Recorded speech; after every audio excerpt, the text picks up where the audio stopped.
It's been a very hard season. God humbled me. I went from making the most money I ever have to making the least.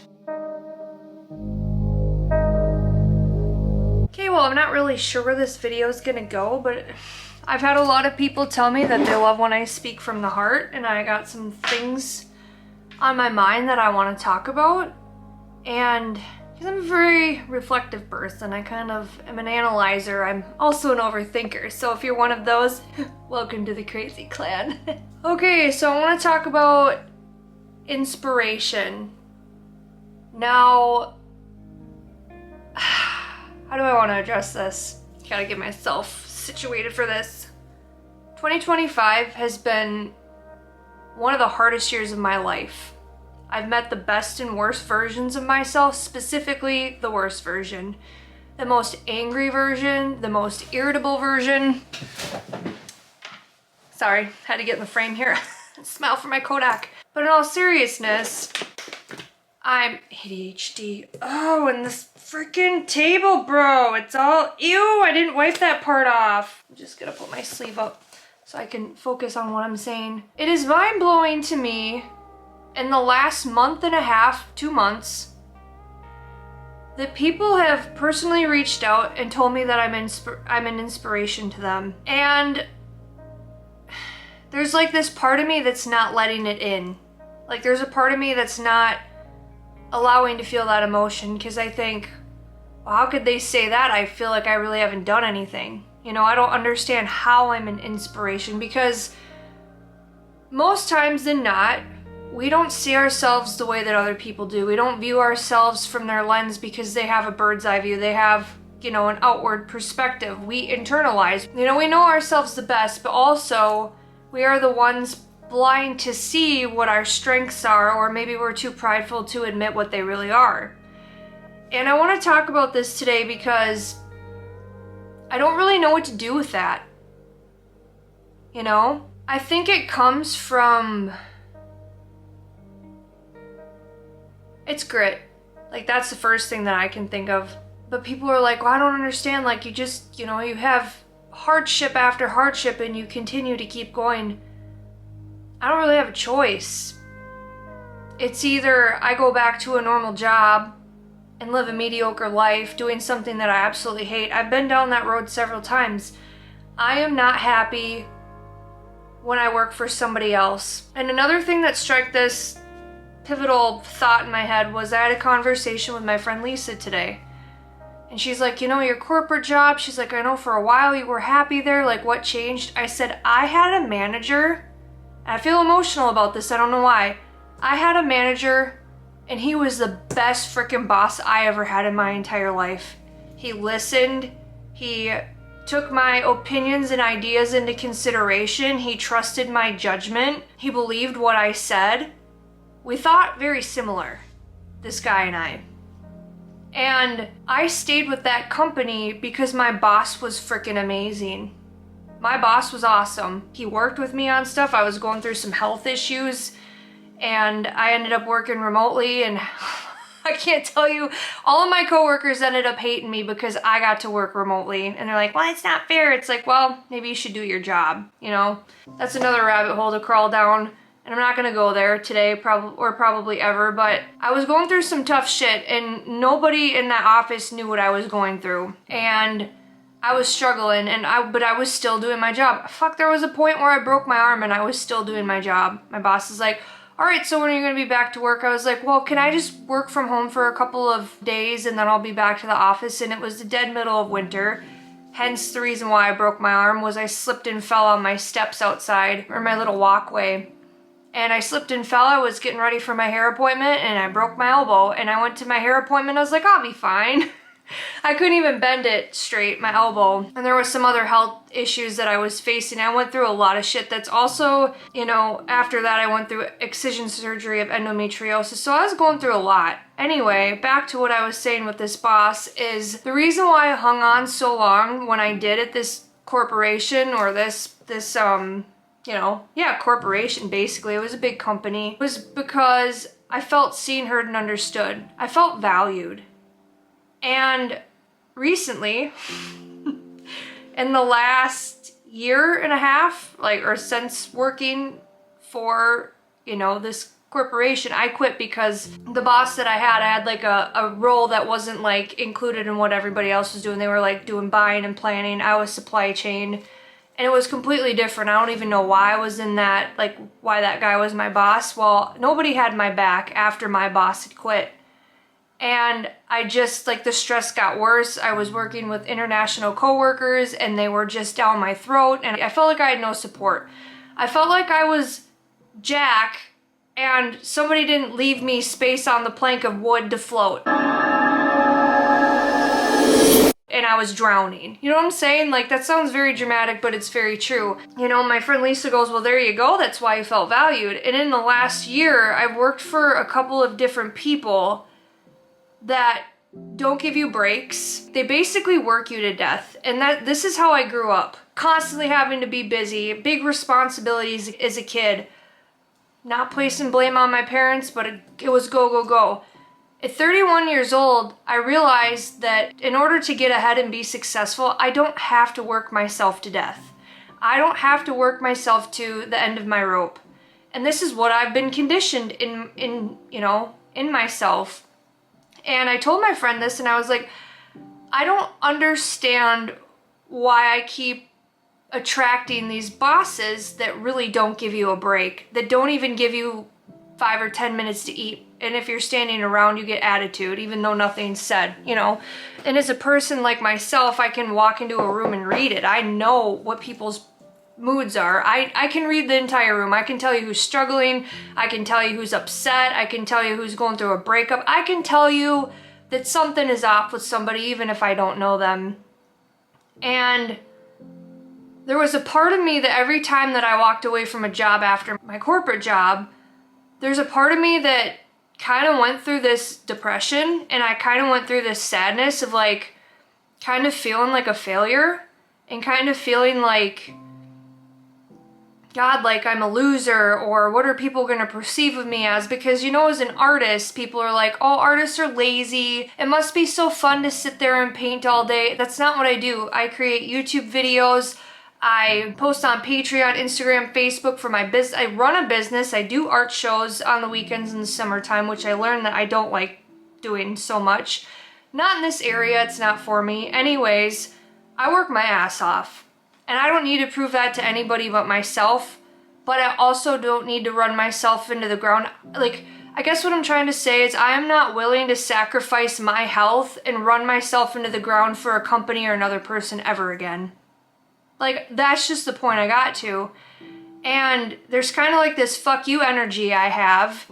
And people are like, oh my God, you know. But like, I'm not afraid to walk away from things. You know, I've dated so many guys that were so shitty to me. I'm not afraid to walk away from a relationship if somebody's doing something that they shouldn't be doing. If they're not sticking to their morals, if they're doing something behind my back. I will block that person and never speak to them again, and it doesn't bother me a bit. It took me a very long time to get here. And it doesn't mean that I'm selfish. It just means that I value myself enough to not stand for somebody that's going to belittle or treat me in a way that doesn't align with my standards or my morals. I'm not going to give that energy anymore because the people pleasing ends here, you know? But what I'm saying is, like, every time I walked away from one of those jobs, there was a part of myself that felt guilt. Like, I should be doing X, Y, and Z, or I should be doing what everybody else is doing in life.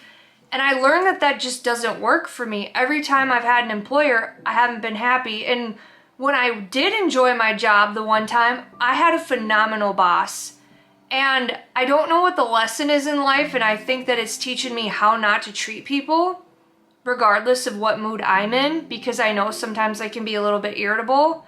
I'm just being honest here. It's teaching me a lot of things, and back to the inspiration thing, there's a lot of people who are like, oh my God, you're so inspiring. And it's like, I don't really see myself in that way because I think there's been so much stuff that's happened in my life. I had no choice. Like, life didn't give me any other choice but to keep moving forward. I used to rot in bed.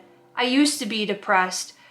And it took a very long time to not allow myself to do that anymore. It took a lot of time to condition myself, and I really thought about it, and I was like, do I really want to rot my life away in bed? Do I really want this for myself? And maybe the inspiring part is the fact that I'm tenacious and I don't back down and I don't quit. Like, I will go out in a blaze of glory. Will I have my low moments? Yes, I'm human. Do I share that? Yes, because I'm human. The reason why I share those low moments when I'm doubting my art, or the enemy or the negative voice in my head is just like won't shut the F up, just like today I got to that point and I went for a walk and I felt so much better, is there's so many successful people. And I was talking to my friend Lisa about this too.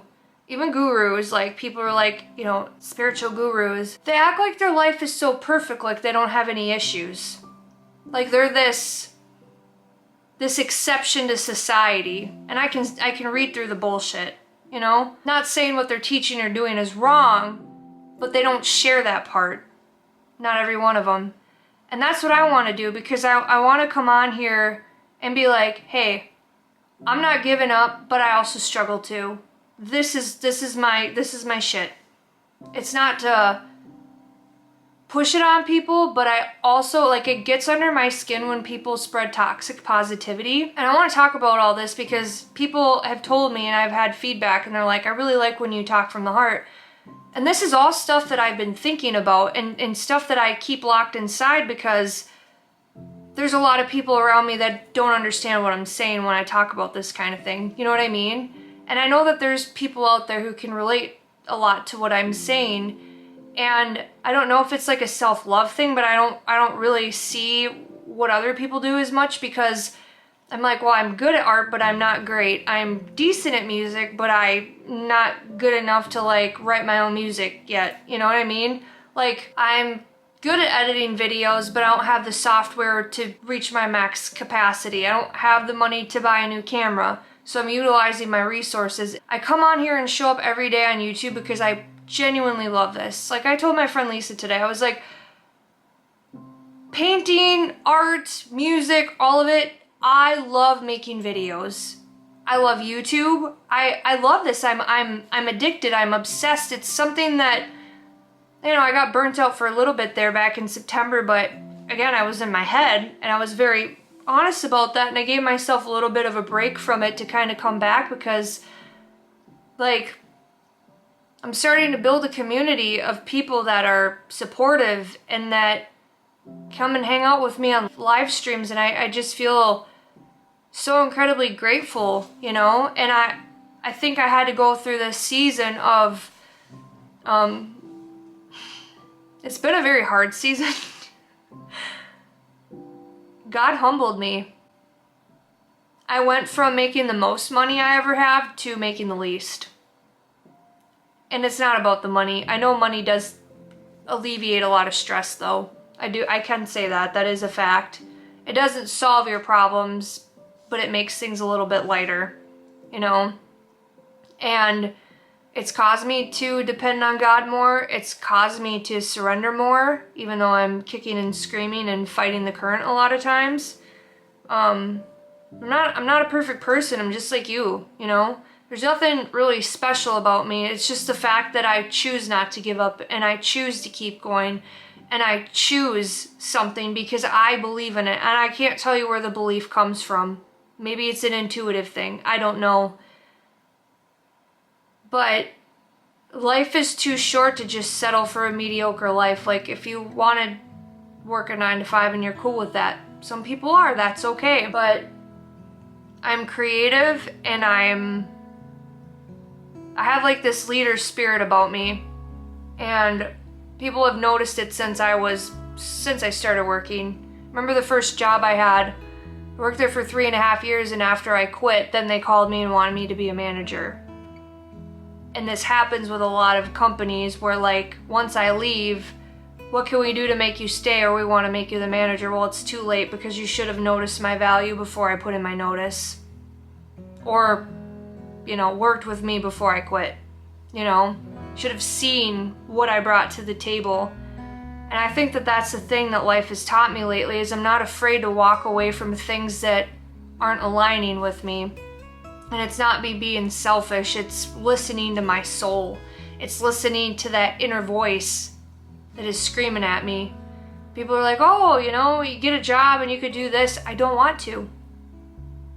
Well, I have to possibly.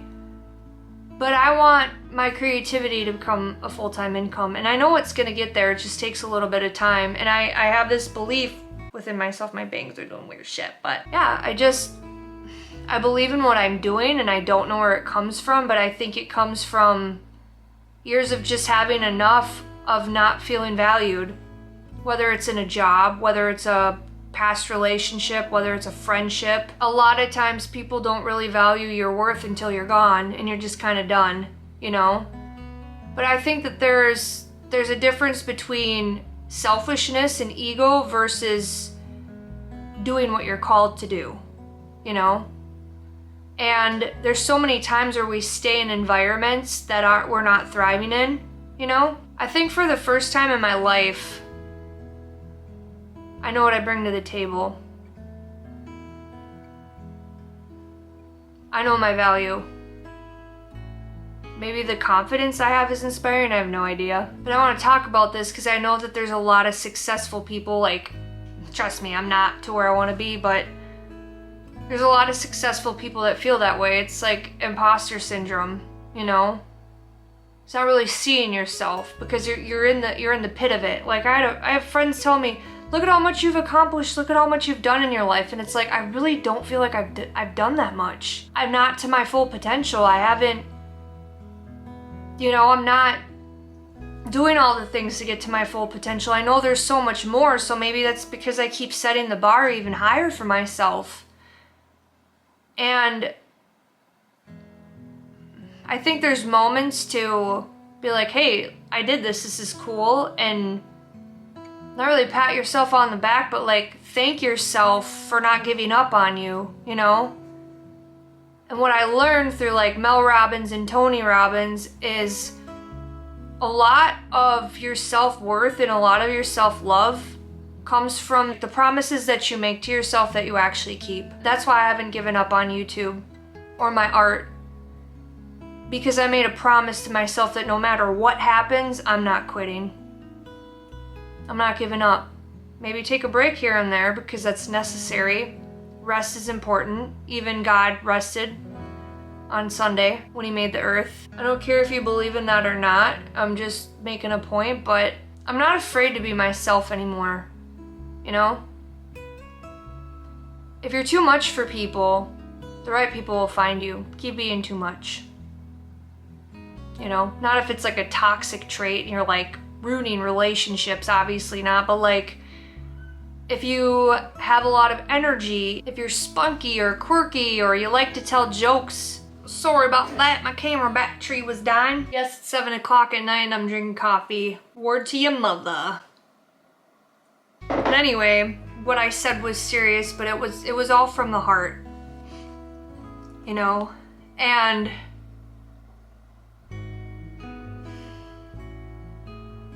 I just wonder, what would life be like if we just followed our intuition? If we just did the thing that our soul was telling us to in the first place instead, obviously a lot of times it's how we learn lessons, but what would life look like? I think that my resilience comes from, when my mom unalived herself,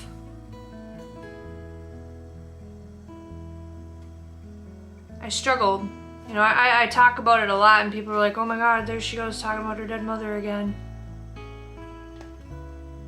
But it was something that almost took me out. And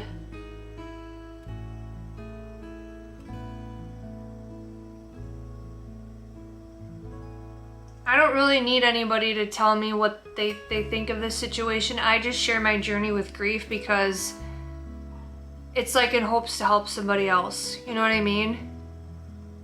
It's not for anyone to feel sorry for me. It's not to play the sympathy card. It's just I lost the most supportive person in my life and my best friend And it really impacted me, you know. And I've gained acceptance, but there's still some emotions that I'm trying to work through, stuff that I've suppressed for years that I didn't know I was like doing, you know, like I didn't realize until this year. And I didn't realize how bad my past relationships had hurt me until there was a misunderstanding between somebody that's very close to me. I'm not going to describe the situation because like it was a misunderstanding. There was a miscommunication. Anyways, I didn't realize why I was taking it so personal. Like I couldn't put my finger on it, and I was like, well, is it because like I went on I was supposed to go on actual dates. I got my hair and makeup done, put a dress on. I really don't wear dresses, and I was like ready. I was ready to go out. I was like, all right, let's go. And I remember being stood up and the guy not showing up to pick me up, and that affected me.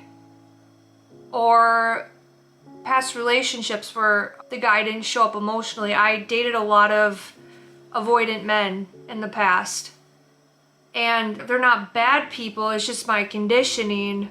I would attract that into my life, you know. People who didn't really give a shit about my feelings because they couldn't even handle their own. I was too much.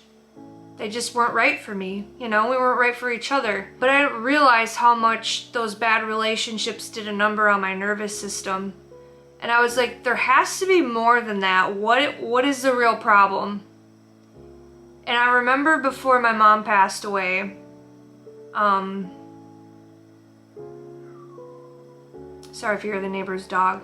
It just doesn't stop. I'm trying to form this into words. Before my mom passed away,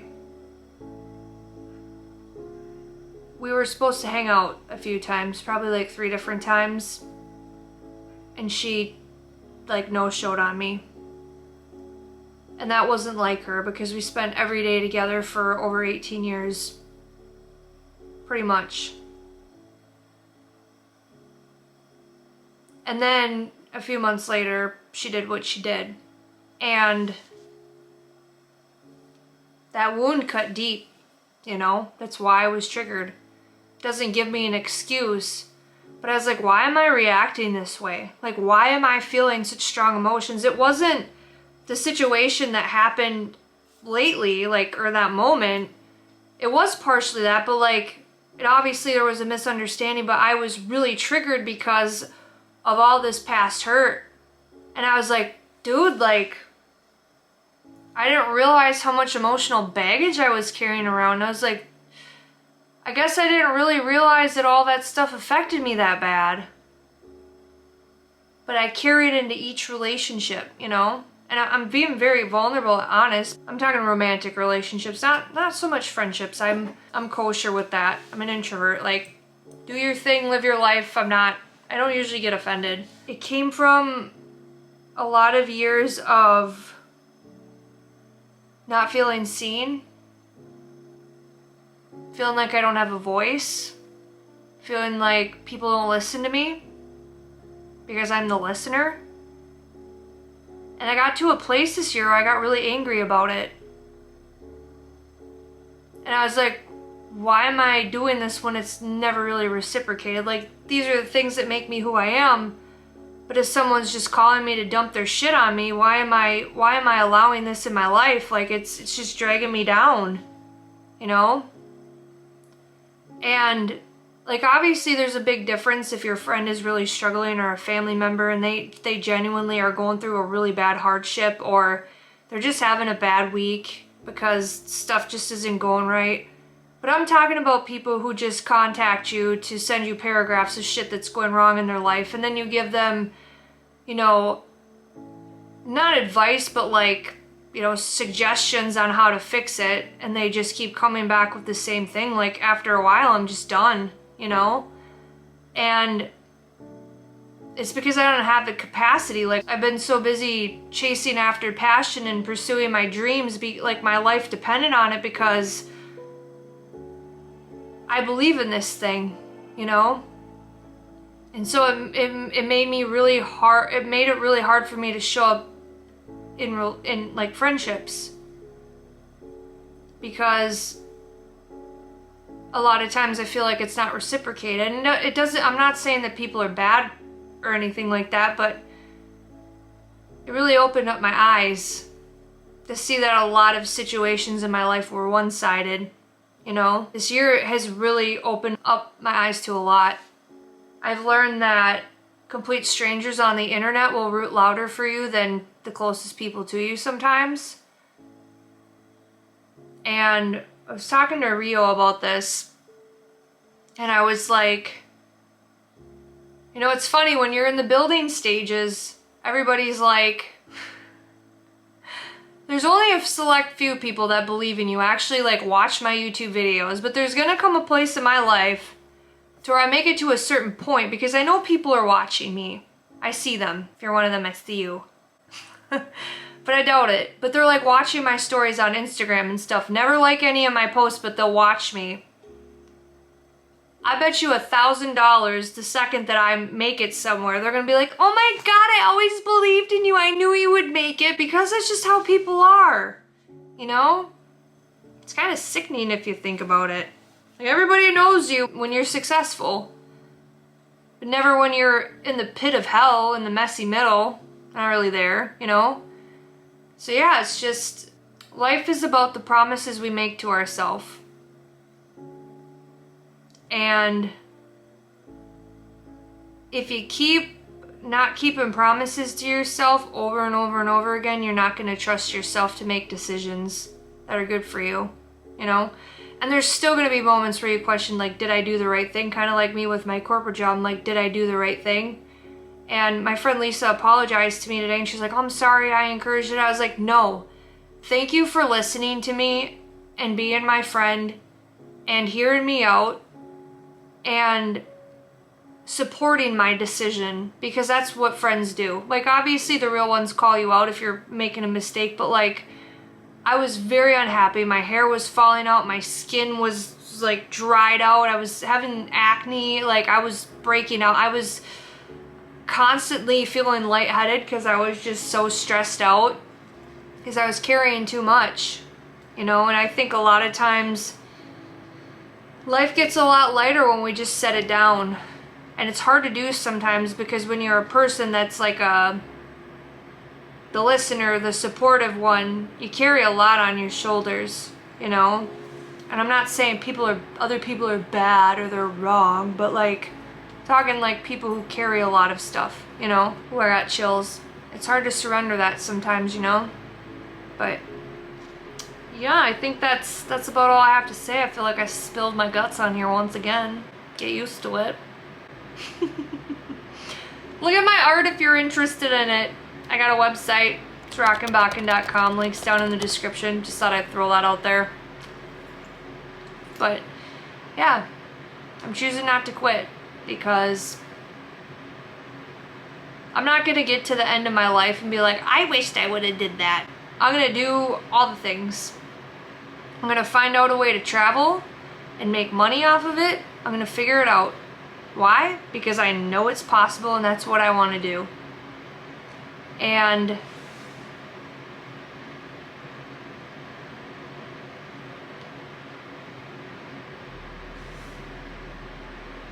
when you're pursuing something that is so out of the box, like something that is completely different than anybody in your life, it's not going to make sense to them. And it's going to be lonely.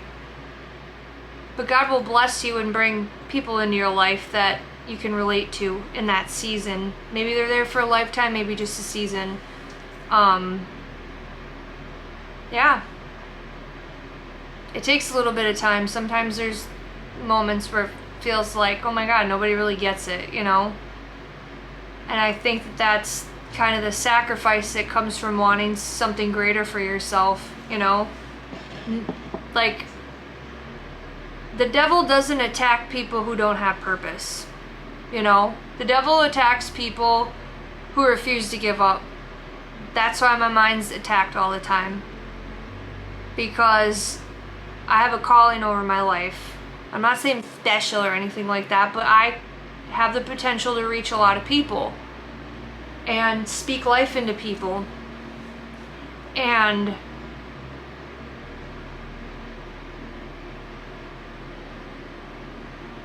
I guess if I can do anything in life,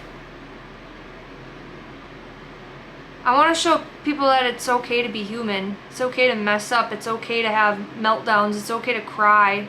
It's okay to share your emotions. It's okay to be vulnerable.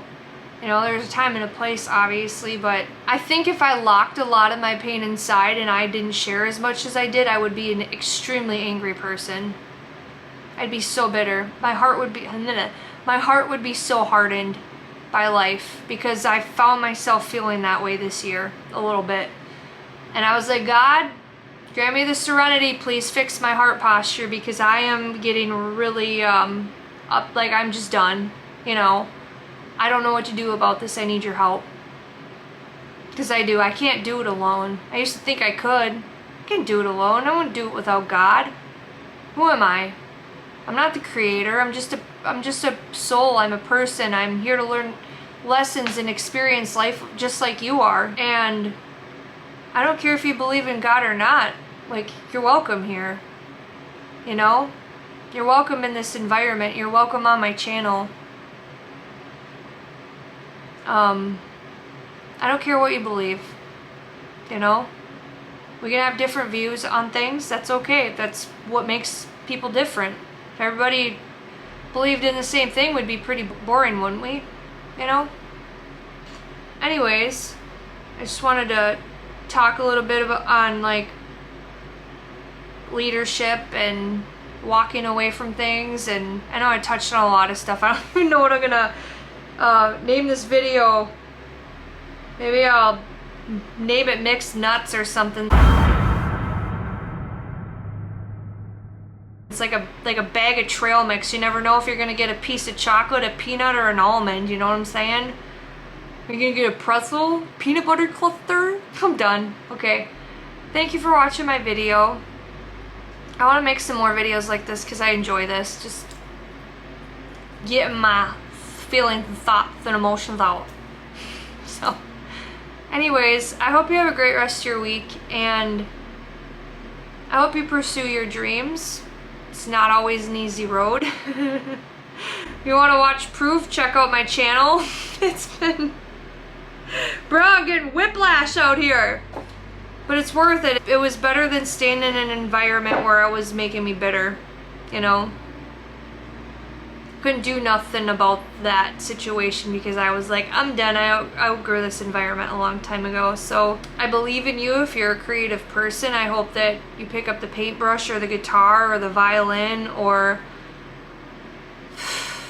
if you were an architect in the past, I don't know why I'm saying this. If you want to be a school teacher, if you want to go back to school, I don't care if you're 50 or 60. There's no age limit on education. You can always learn. You're still alive. You know? There's always these age caps on stuff. Like, I have this fear of, like, oh, I can't ever be a musician. I'm getting too old. Like, that's what the modeling industry told me when I was 21. They're like, why didn't you get into modeling sooner? I'm like, I'm in my early 20s. Like, this was a decade ago. And they're like, well, you're getting too old. And I'm like, I literally just got out of high school. That's the modeling industry for you. If you're 30, oh my God, you're old. Unless you're one of the Victoria's Secret angels and you're a hot 40-year-old, you know, and they're gorgeous women. No shame. Anyways, that's all I have to say. Biggest Minnesota goodbye ever. Thanks for listening to my rambling session. Let me know if you want to hear more of these. I do plan on making more. I have some other creative ideas coming, like, in my noggin, but it's finding the time to do them. So I've been struggling with that. Anyways, I hope you have a great rest of your day. Till next time, my homages. Peace out and have a lovely day. Bye.